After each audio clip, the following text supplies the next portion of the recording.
নাহমাদুহু ওয়া নুসাল্লি আলা রাসূলিহিল কারীম আম্মা বাদ। এক ভাই প্রশ্ন করেছেন, তিনি জানতে চেয়েছেন মাহে রমাদানে অন্যান্য সময়ের মতো তাকে কাজ করতে হয়। তিনি অত্যন্ত কঠোর পরিশ্রম করেন এবং পরিশ্রমের কারণে তিনি শেষ বিকালে তিনি অতিরিক্ত দুর্বল হয়ে পড়েন। এক্ষেত্রে তার রোজার ভাঙার বা রোজা না রাখার কি কোনো রুখসত আছে কি না? না ভাই, আপনি যতই কষ্ট হোক না কেন, আপনাকে আল্লাহ রব্বুল আলামিন একটি বিধান দিয়েছেন, ফরজ ইবাদা। মাহে রমাদানের রোজা আল্লাহ তাআলা ফরজ করেছেন। আল্লাহ বলছেন, ইয়া আইয়ুহাল্লাযীনা আমানু কুতিবা আলাইকুমুস সিয়াম কামা কুতিবা আলাল্লাযীনা মিন ক্বাবলিকুম লাআল্লাকুম তাত্তাকুন। আল্লাহ তাআলা এখানে কুতিবা আলাইকুমুস সিয়াম বলেছেন, আই ফরিদা আলাইকুমুস সিয়াম। সিয়ামকে তোমাদের জন্য ফরজ করা হয়েছে, একটি ফরজ ইবাদা।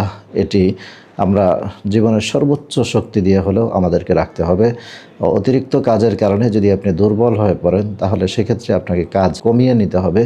প্রয়োজনে কাজ কমিয়ে নিয়ে বা ইফতারির পরে আপনি সময় দিয়ে কাজ শেষ করবেন, কিন্তু আপনাকে কাজের কারণে আপনার রোজার কষ্ট হলেও আপনাকে রোজা ভাঙার সুযোগ আপনাকে ইসলাম দেয়নি।